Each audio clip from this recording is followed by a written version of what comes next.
Olá, está no ar mais um Alesp Conecta, o programa aqui da Rede Alesp, que aborda temas muito importantes e relacionados ao interesse público. Questão de saúde, segurança pública, você fica por dentro de tudo que acontece aqui em São Paulo. E hoje vamos falar sobre uma doença importante e muito silenciosa, que é a osteoporose. Vamos conversar com a reumatologista, a doutora Kathleen Daniotti. Seja bem-vinda aqui ao Alesp Conecta, doutora. Olá, Carol, obrigada, é um prazer estar aqui com vocês.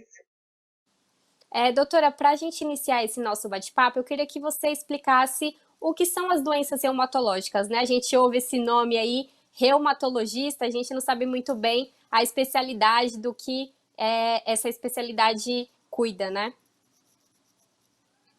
Sim, Carol, então eu queria dizer que eu estou aqui em nome da Sociedade Catarinense de Reumatologia para a gente falar um pouquinho sobre osteoporose e também, no geral, como as doenças reumatológicas. A gente percebe mesmo que há muita dúvida sobre o que o reumatologista faz, né?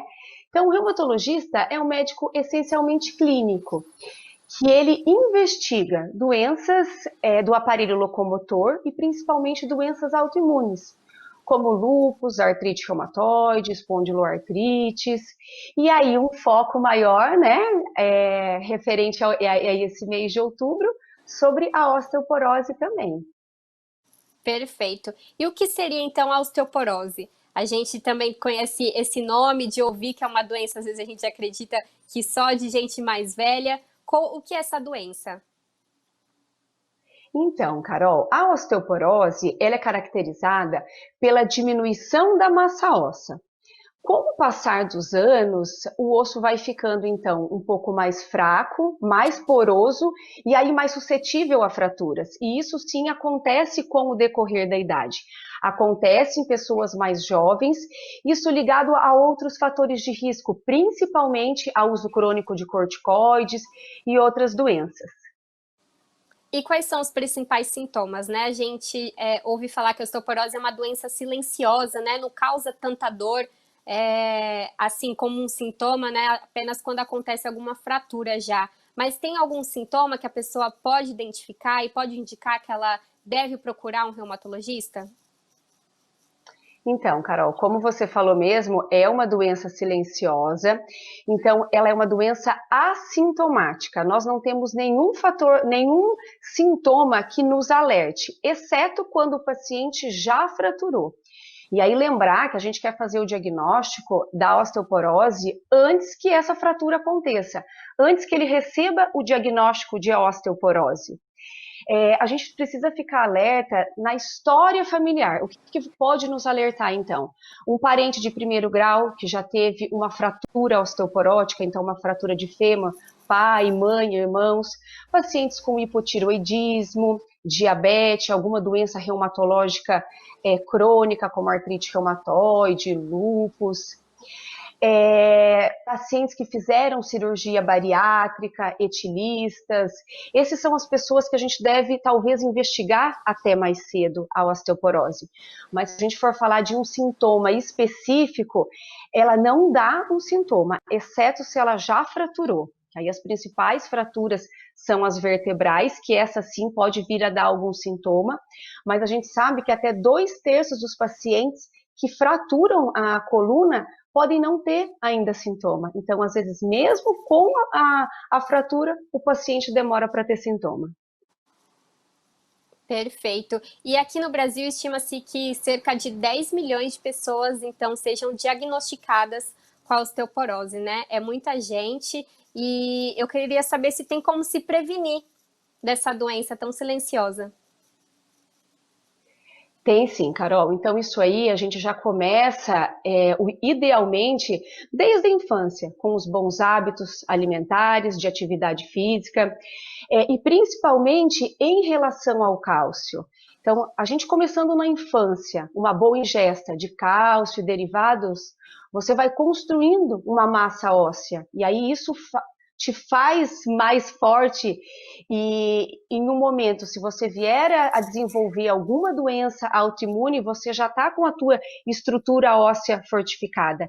Então, a ingesta, sim, ao decorrer da vida de cálcio, de exercício físicos, principalmente lembrando no equilíbrio, porque a osteoporose ela acontece pela diminuição da massa óssea com o passar do tempo, mas grande parte das fraturas acontecem porque o paciente vem a cair, né, e aí vem a fraturar. Então, um paciente que consegue ter essa linha já de uma boa atividade física, isso acaba melhorando tudo, sim. Você falou principalmente dessa questão da alimentação, né? Principalmente desde quando é criança. E o adulto também deve ter essa questão, se preocupar com essa questão da alimentação, fazer exercícios físicos. Eu queria que você destacasse quais são as principais mudanças de hábito que podem ajudar, então, na prevenção e também no cuidado da osteoporose. Sim, Carol, então a ingesta alimentar, lógico, ajuda muito. A gente fala muito da ingesta de cálcio. A gente até ouve muito falar de uma certa moda que o leite inflama, que não deve ser tomado leite. Isso a gente sabe que é uma inverdade. O leite é uma das maiores fontes de cálcio, então quando a gente fala do leite, a gente fala no geral o leite e os seus derivados, iogurte, queijo, coalhadas, tudo que você consegue ter uma fonte de cálcio maior. E por que a gente insiste tanto em leite? Porque lá é a maior fonte de cálcio. A gente tem sim o cálcio proveniente das folhas verdes, mas a gente precisa lembrar que o organismo ele não absorve tão bem o cálcio proveniente da fonte vegetal quanto ele absorve da fonte animal. Por isso que a gente acaba insistindo tanto nessa ingesta de leite. E aí, falando um pouquinho mais também, a gente precisa lembrar da vitamina D, que ela é essencial para a fixação, né, do cálcio. O ideal seria uma exposição aí mais ou menos de 15 minutos de sol por dia. Não é todos os pacientes que a gente consegue, até por ritmo de trabalho, e até alguns pacientes não podem, né, ter essa exposição solar, que é o caso dos nossos pacientes com lúpus. Então, a gente faz a suplementação com a vitamina D.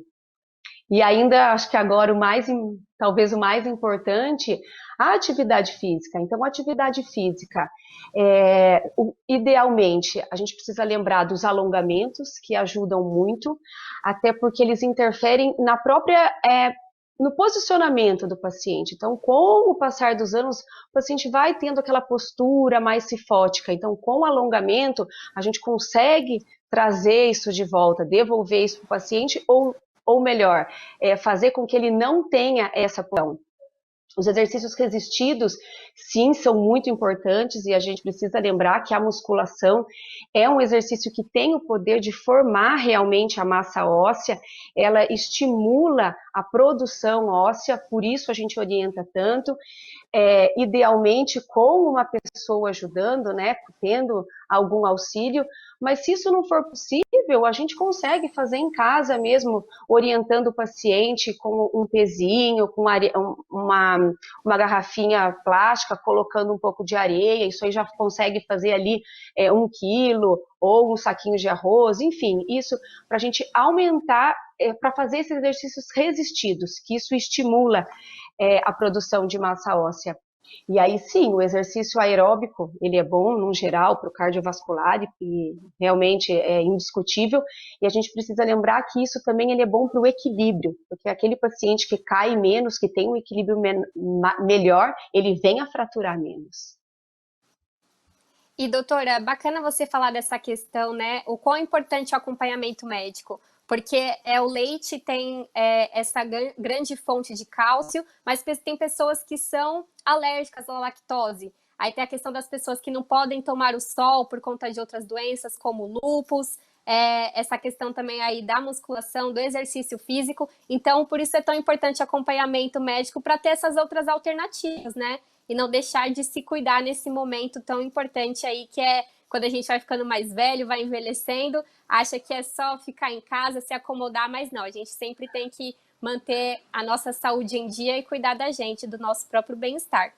E, doutora, eu queria que você comentasse agora, então, quais são os fatores de risco da osteoporose, né? Se é uma doença que ela é hereditária, como funciona o desenvolvimento dela aqui no nosso organismo e se tem algum fator que ajuda no desenvolvimento, então, dessa doença.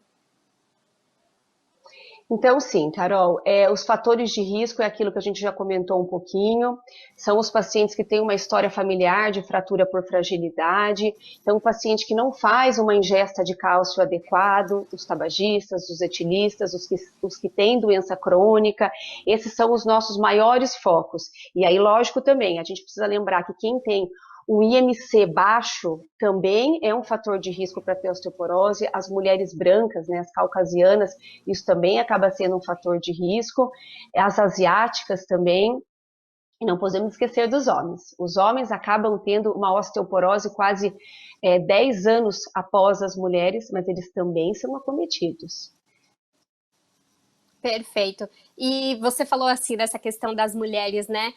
Segundo a OMS, a Organização Mundial de Saúde, 1 em cada 3 mulheres tem o risco de sofrer uma queda por conta da osteoporose, né? Sofrer um acidente, então. Por que esse fator, as mulheres são mais acometidas? É isso mesmo, Carol. As mulheres, elas sofrem uma interferência hormonal maior. Então, com o passar dos anos, entrando ali na menopausa, acaba tendo uma queda importante do estrógeno, que é um protetor. Então, aí sim, as mulheres ficam mais suscetíveis à osteoporose. E aí, assim, lembrando que antes da osteoporose, a gente tem a osteopenia. A nossa intenção como reumatologista é fazer com que o paciente nem chegue na osteopenia. E isso é possível com essas medidas que eu falei, com a ingesta alimentar, com a prática de exercício físico. Mas você tem razão, as mulheres a gente acaba sofrendo um pouco mais por isso, sendo, né? E por isso que a gente começa o rastreio mais cedo nas mulheres. Então, o exame, eu acho que era até a tua próxima pergunta, né, Carol? Sim. O exame que a gente faz é a densitometria óssea, e a gente faz nas mulheres a partir dos 65 anos e dos homens a partir dos 70 anos. E assim, é bom a senhora divulgar também, porque a gente sabe que o diagnóstico, como é uma doença silenciosa, não vem através dos sintomas, né? Então é por isso que é importante esse acompanhamento para fazer o diagnóstico, então, da osteoporose. Então, vocês indicam que os pacientes, com o decorrer chegando à idade, eles procurem, então, um clínico ou um reumatologista para fazer esses exames? Sim, Carol, sem dúvida. A gente sabe que não é todo paciente que consegue acompanhar com um reumatologista, até porque a gente sabe que tem um déficit mesmo dessa especialidade, mas o clínico geral é um médico apto, é um médico que consegue fazer isso para nós e muito bem. Então, eu vou reforçar isso porque eu acho muito importante. Então, nós devemos ter pelo menos uma densitometria óssea, que é o exame usado para fazer o diagnóstico da osteoporose, a partir dos 65 anos nas mulheres, a partir dos 70 anos nos homens, mas os pacientes com fatores de risco, a gente começa antes, em torno dos 50 a 55 anos. É lógico que a gente tem também os pacientes que fazem uso crônico de corticoide, que aí é um outro assunto, mas que a gente começa um rastreio muito antes, isso existe sim, mas no geral são aqueles que eu falei, os portadores de doenças reumatológicas, os portadores de doenças endócrinas, como hipotireoidismo, diabetes. Uma outra coisa bem importante, Carol, associação medicamentosa. Então, além do corticoide, nós temos anticonvulsivantes e anticoagulantes que também são medicações que interferem, que a gente começa o rastreio antes para quem faz uso dessas medicações. Perfeito. E doutora, como é feito então o tratamento, né? Após a realização desse exame, se for verificado que há uma perda considerável da, da massa óssea, como que é feito então esse tratamento? Então, Carol, o tratamento, a gente já começa, a gente sempre fala, né, que o melhor Melhor tratamento é a prevenção. Então, o tratamento é baseado na ingesta adequada de cálcio, no exercício físico, na vitamina D, e hoje nós temos medicações muito modernas para tratar realmente a osteoporose.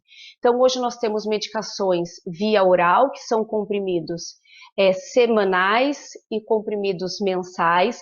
Nós temos ainda algumas medicações que são feitas na veia e no soro, que são feitas até são feitas uma vez por ano, medicações subcutâneas realizadas a cada 6 meses, e nós temos também uma medicação anabólica, que é uma que realmente vai formar ósseo, vai formar osso. O mais importante, Carol, o tratamento é extremamente individualizado, personalizado. Nós temos pacientes com algumas doenças que não podem usar esse tipo de medicação, por isso que isso aí tem que ser muito conversado com o médico. Pacientes com insuficiência renal crônica, não é toda medicação que pode usar. Paciente que teve história de câncer, também não são todos. Isso aí tem que ser bem discutido com o seu médico. Muito importante lembrar isso, doutora, porque a gente vê nos comerciais de televisão, aí na internet, aqueles suplementos, né, de cálcio para deixar você mais ativo, principalmente quando você chega na maioridade. E como funciona essa suplementação? Porque é importante ter esse acompanhamento médico para que a medicação seja correta, como você disse, casos individuais, né? A medicação é individual, acompanhando o caso e a condição de cada paciente. Eu queria que a senhora destacasse a importância do acompanhamento médico e os perigos dessa automedicação, né? Porque a gente vê aí suplementos, vitaminas que prometem deixar as pessoas mais fortes, saudáveis, mas nem sempre funcionam para a pessoa individualmente, né? Carol, a gente vê muita moda hoje e até propaganda em televisão com isso, mas principalmente o cálcio, a gente faz a suplementação de cálcio para aquele paciente que não consegue ter a ingesta suficiente. E mesmo assim, a gente orienta sempre para o paciente que a melhor fonte de cálcio é o alimento. O cálcio comprimido, dependendo de doses, com o decorrer da vida, o tempo que ele vai usar, ele pode vir a depositar nos vasos e vir a deixar os vasos mais enrijecidos, isso aí favorecendo ao maior risco cardiovascular. Então, mais uma vez, a importância de uma boa alimentação. Então, isso que a gente vê, vamos tomar cálcio, eu não tomo cálcio, a gente só vai passar para aquele paciente que não tem uma ingesta adequada. E mesmo assim, o nosso papel como médico é sempre orientar o paciente para que ele consiga ter a fonte através da alimentação, porque tem efeito colateral. Pacientes com litíase renal têm muitas complicações com a ingesta de comprimidos. A gente sabe que o idoso já tem uma alteração intestinal e o cálcio comprimido pode vir a trazer uma obstipação intestinal também. Então, tem efeitos colaterais, não é algo que a gente pode tomar sem orientação. E a vitamina D também. Hoje a gente vê alguns até profissionais orientando doses altíssimas de vitamina D. A gente acaba pegando no consultório pacientes com doses tóxicas de vitamina D. Então, por isso a necessidade de ter um acompanhamento.